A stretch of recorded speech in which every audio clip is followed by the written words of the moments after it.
There was a knock on the door of a grand estate. The housekeeper opened, but there was nobody.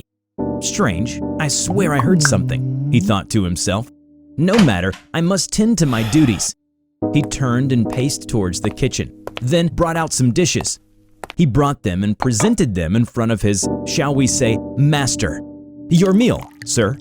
His master grabbed at the food, eating them slowly with the elegance of a gentleman and the appetite of a hungry beast. As the housekeeper turned to leave, his master called out to him, "What do you say? We find some more palatable meal?" He turned back around, bowed slightly, and said, "Of course, sir. Hello everybody, I'm TheRubber. Today, we bring you a SCP Foundation Keter Class Object, SCP-957. SCP-957, also known as Baiting, is a humanoid entity currently residing in an undisclosed location within Kentucky, USA. It appears to be devoid of internal organs, as observed via a large opening on its ventral torso. It also doesn't appear to require sleep and nourishment. Interaction with Foundation personnel shown that 957 is capable of fluent English, but prefers to talk in an unknown language.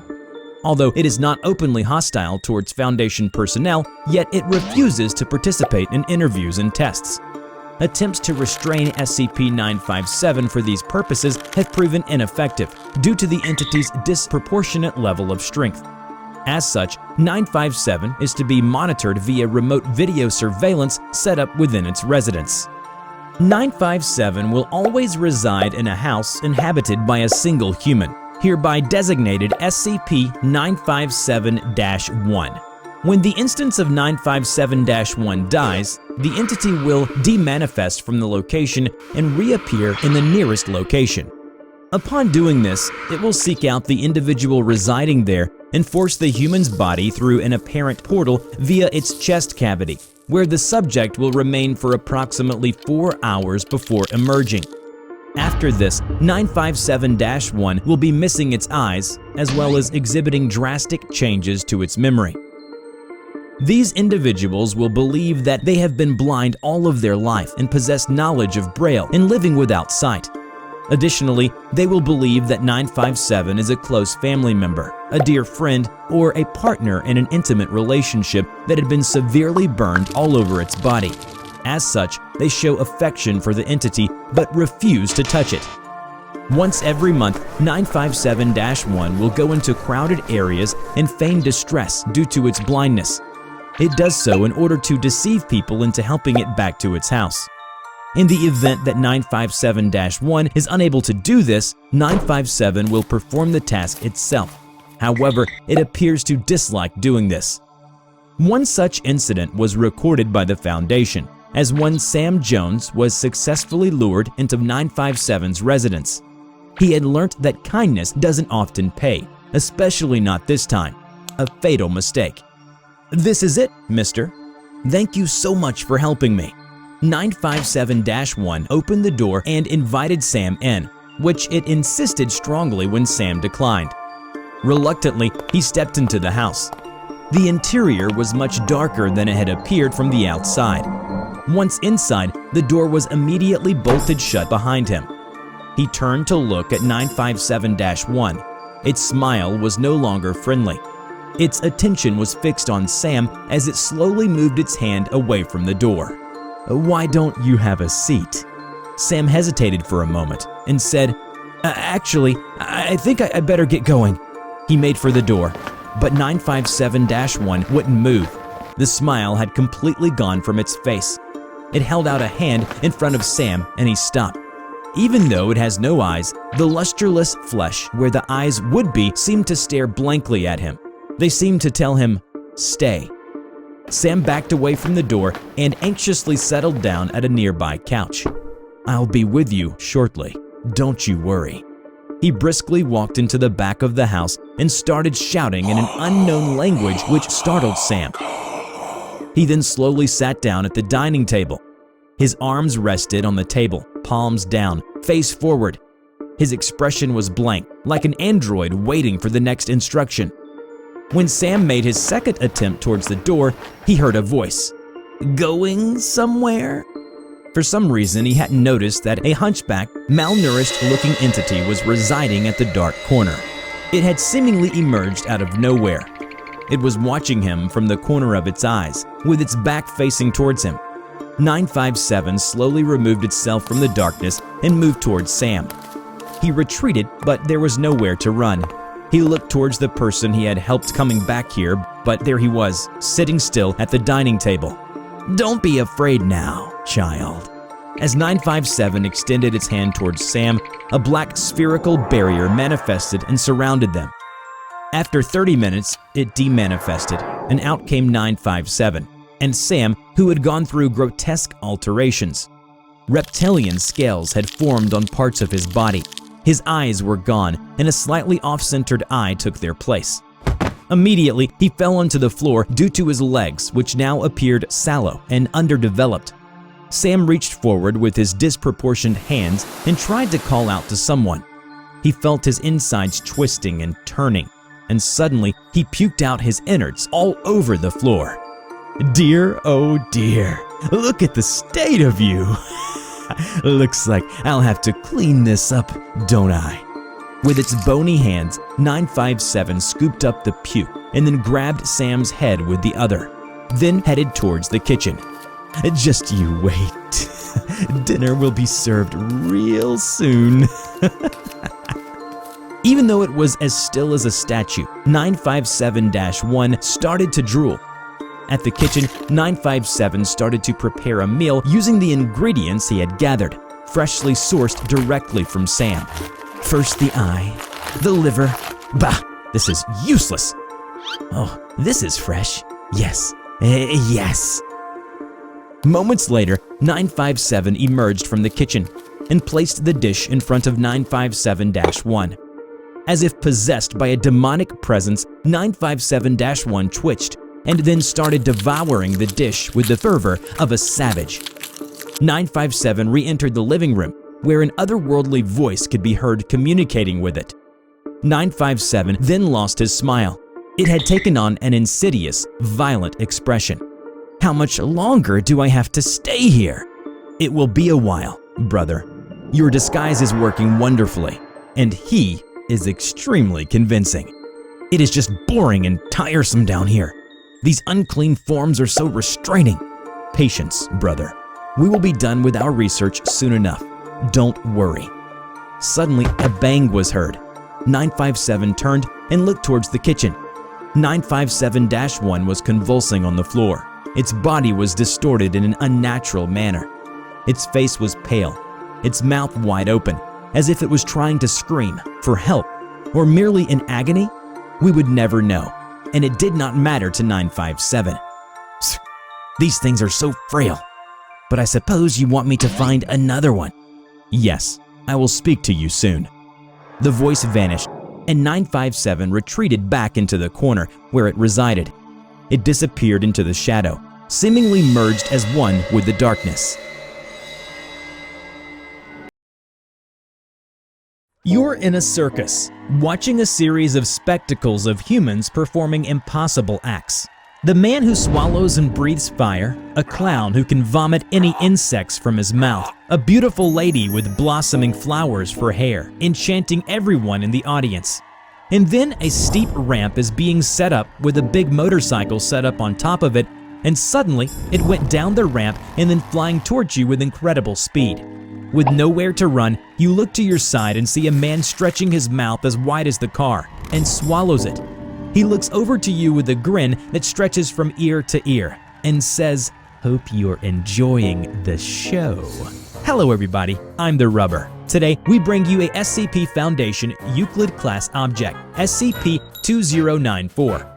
SCP-2094, also known as Motormouth, which takes the form of a European male in his 40s as of the current year. There are several tattoos that depict circus motifs across his upper body. He speaks English, and more specifically in a New York accent. He is also very proficient in juggling. All these sound very normal, just like any human being you would bump into on your way to do groceries, until he stretches his jaw and pulls his facial muscles in any direction for up until 2 meters. You might squirm at the imagination of performing such a feat yourself, the pain, the horror. But for 2094, it's just as painless as breathing. This is because 2094 is the subject of an anomaly originating within its oral cavity, which allows it to redirect any physical matter that enters its mouth to an extra-dimensional organ. As there are no limits to how much 2094 can store within himself, you'd be surprised what the Foundation has found hidden in his mouth, from things as small as a lighter to things as huge as entire, fully functional sports cars. Additionally, all these items don't weigh down 2094 at all. Why can't our clothes have pockets like that? Just in case you're wondering, why is 2094 called Motormouth? That's because he talks a lot. So anyway, hear me out. I've got this fantastic idea for the circus. So what I want you and want other people to do is to just pull my mouth and stretch it so wide and then let the car— I swear, I'm gonna vomit a swarm of bees all over your face if you don't stop that motor mouth of yours.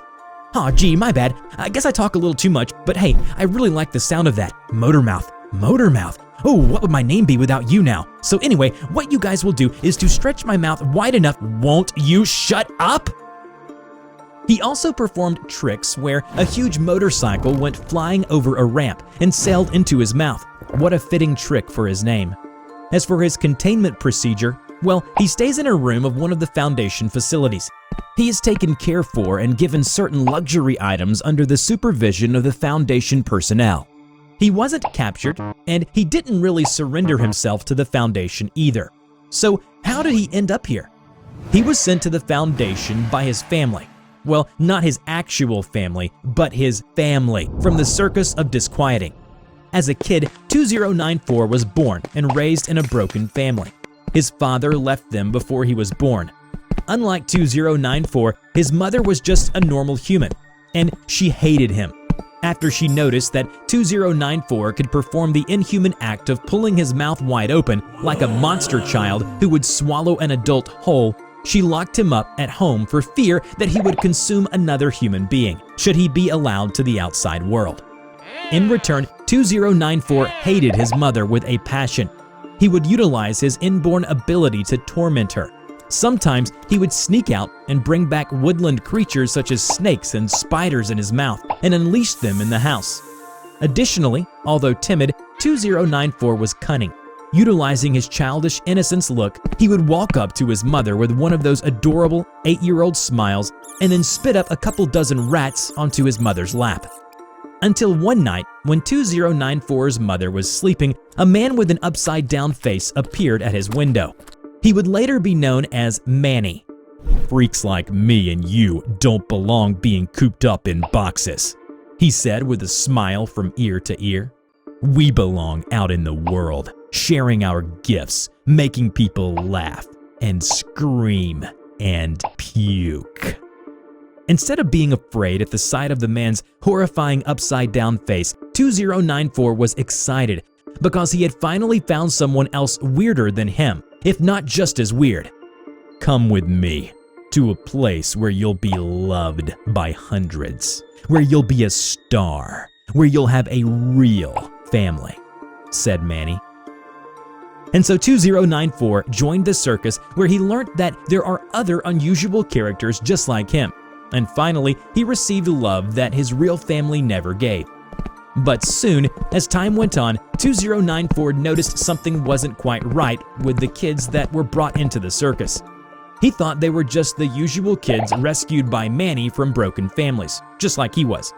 Something in his guts made him feel uneasy, but he couldn't quite tell what it was. Until one day, when he met a new member of the circus, a little girl who could fall into pieces and then put herself back up again. 2094 was teaching the girl how to juggle, and suddenly she broke down and started crying, saying she wanted to go home. At that moment, that was when he knew that deep down, what he feared and hoped that it was just his own imagination was true. Manny has been taking kids against their will. And so 2094 confronted Manny. "This isn't how we do things anymore, Manny. We don't abduct kids," said 2094, hoping to change his way. But all he received was a harsh slap across the face.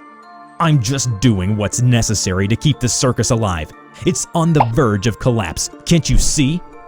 Defeated, angry, 2094 knew he had to do something about this. He must save the girl. Using the only way he knew how, he hid the girl inside his mouth and sneaked her back to her home through the kaleidoscope, a portal in the circus that allows people or things to pass through to any destination. And finally, the girl was saved. A small victory for 2094 and the integrity of the circus. When Manny found out what 2094 did, he furiously accused him of betraying the circus, his family. Manny gathered the members of the circus around and locked 2094 into a car trunk, which was soon recovered by the Foundation team. 2094 had stayed in the containment facility ever since. But still, something from the past troubled him. The following is the footage of what happened as he woke up abruptly one night. He started to leap from his bed and began knocking his head violently against the wall. "Stop it! Don't, please, don't take anything!" he screamed. He clutched at his head tightly as he was seemingly tortured by the memories of his past. He screamed again, and this time he mentioned a name. "It's all I have now, Manny! It's all I have!" Later, when he was asked by the Foundation interviewer, he couldn't remember what had tormented him during that nightmarish fit and fallen into a period of depression. He had lost parts of his memories regarding the events that led up to him being locked in the trunk by Manny. Perhaps there was something more to it than a mere scuffle between them. Over time, as he regained his usual cheerful mood and playful demeanor, he told the interviewer that he has also regained parts of his memory, but wouldn't say anything about them, except that they are things that he wished he could forget. "I saw it, Doctor. You believe me, don't you? That man. No, whatever that thing was. I watched it eat my friend. Well, not really eat. More so it swallowed him whole."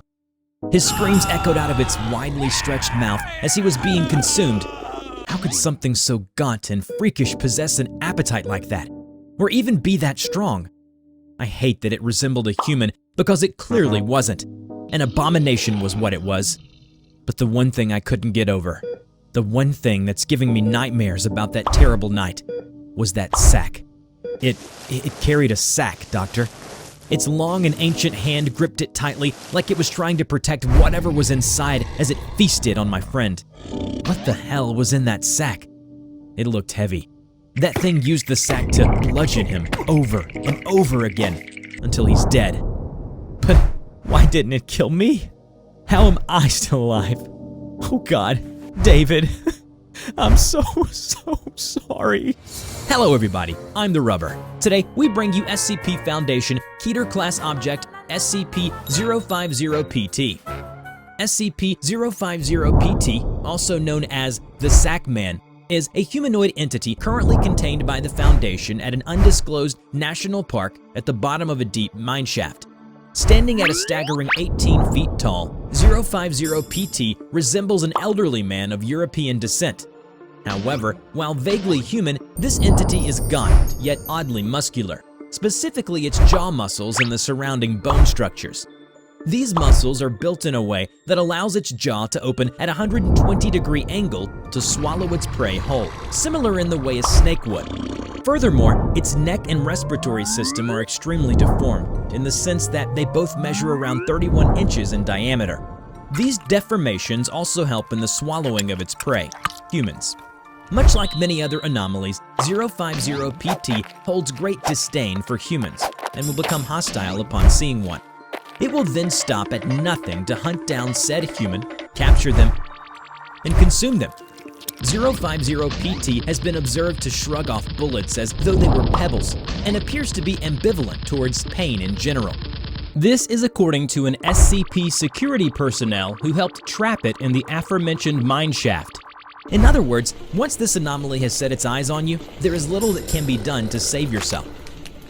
The anomalous abilities of 050-PT do not end with just its insatiable appetite for humans and its grotesque jaw. No, upon consuming its prey, 050-PT will grow in size by 1% for every hour it digests. SCP researchers hypothesize that if left to its own devices, 050-PT could grow indefinitely. The last thing the Foundation needs is another gigantic anomaly that cares not for pain, feeds on humans, and has the potential for more anomalous abilities as it grows larger. What is most peculiar about 050-PT is that it carries a leather sack in its right hand. The bones in its right hand are observed to be incredibly deformed and crippled as a result of its constant and insanely tight grip on the sack.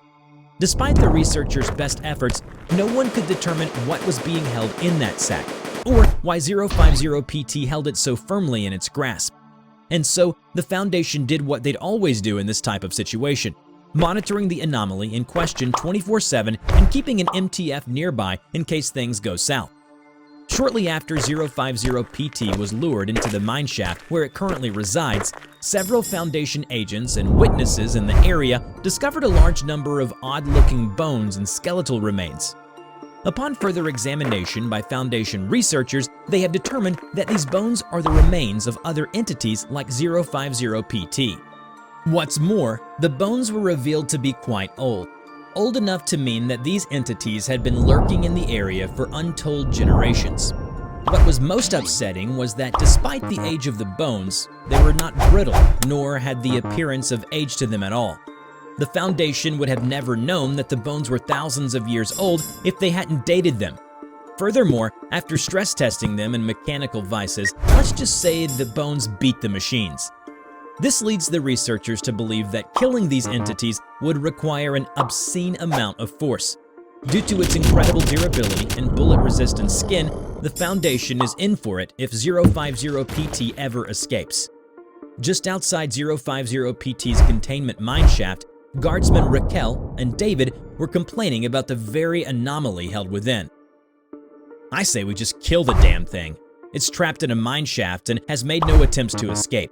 Why is the Foundation dragging their feet around this and letting it live? So that they can experiment and run more of their little tests? I mean, sure, bullets and conventional weaponry don't do anything against it, but come on, don't we have plenty of firepower on standby in some warehouse or something? We could just use those and blast the damn thing away. Are we seriously going to wait until that man-eating thing grows large enough that we can't even hurt it? Eventually, it could even break through the walls, David said and nodded furiously. Seriously, what is the O5 Council doing? I have to admit, sometimes I think the Foundation should act a little more like the Global Occult Coalition. There are some things that we just cannot let live, or live long enough that they become a threat. I don't care if the Foundation fires me for saying all of this. I know I'm right. My body trembles every time I'm on duty here alone. I know how deadly it is without even being next to it. Hell, the last time I went by it, it groaned. Loud. I'm not talking about the usual monstrous groaning. It was calling out to something. Someone. God, we have to do something. Okay, you know what? Hear me out. I have a plan. Tomorrow, I'm gonna sneak some extra firepower with me. Then, I'm gonna go in there and kill the damn thing for good. You in? You kidding me? Of course I'm in. We'll say, it's an accident or something. You idiot. How is it to be an accident when it's gonna be filled with bullet holes? But it doesn't matter, because after that, I'm gonna switch sides to the GOC. Oh, I'm coming with you too then. The Foundation's policies are lame anyway. The next night, after they reported in with their commanding officer, they took out the gear that they had stashed nearby. Alright, this should be enough. A 50 cal anti-material rifle, a deployable turret, and some explosives. But there's only one rifle. What about me? I can't do anything with this standard issue crap. David took out his pistol and scoffed at it. Raquel only smiled. And you won't have to. Just carry the gear and follow my lead, yeah? Just plant the turret in C4s when I tell you to. Alright, enough dilly-dally, let's move. They entered the mine with Raquel leading with one hand holding a flashlight and the other cradling the rifle clumsily. They moved slowly as they could only see what the flashlight illuminated in front of them. Come on, how deep does this mine go? They could hear nothing aside from their footsteps and the equipment's clanking on David's back. Suddenly, they heard a faint growl. Shh, wait. You hear that? Yeah, I think we should go back now. Don't be foolish. We can't go. Wait, I think it's coming this way. Hold this. Raquel shoved the flashlight into David's hand and aimed the rifle in front of him. He stilled himself and waited in anticipation as the sound of footsteps and groaning were getting closer. Suddenly, 050-PT's face emerged from the darkness, catching them off guard. Its unblinking sallow eyes stared at them. Holy cow! Raquel hastily pulled the trigger and missed. The gunshot was so loud that it startled both of the men, but 050-PT was unfazed by it and advanced towards them. Panicking, Raquel struggled to operate the rifle's bolt. He threw it aside and ran for it. He pushed past David, who fell onto the ground. Wait, where are you going? Don't leave me here! Raquel cursed as he ran, never looking back. The mine was like a maze, and soon enough, he arrived at a dead end. Damn it all! Is that you, David? He heard footsteps catching up to him. Then it slowed down. It was an out-of-breath David. Raquel, don't leave me. Ah! David fell to the ground as 050-PT smashed its sack against him from behind. Its movements were slow and deliberate. David reached out towards Raquel and was immediately smashed on his back by 050-PT using its sack over and over again. When he was down for good, 050-PT lifted his body and began to swallow him whole. Raquel could only watch. Oh my God. David, I'm so sorry. He fainted soon after. When he woke up, he found himself strapped to a bed, surrounded by multiple Foundation personnel. I see you've regained consciousness, Raquel Santoro. And with that, let's begin, shall we? Tell me, what were you doing in the containment mineshaft? And what happened to your partner? Remember to check out my new animation channel, TheRubber Talks, where I share my life story, thoughts, and opinions. Just click on the link in the description to enter the Rubber's world. I hope you enjoyed today's video. Which SCP do you want to see in the next video, and why it is interesting? Let us know in the comment below. We will draw your story and share it with the world. Don't forget to click like, subscribe to the channel, and hit the bell. Please share it to your friends if you like this video. Thank you so much for watching, and we will see you in the next video. Bye-bye!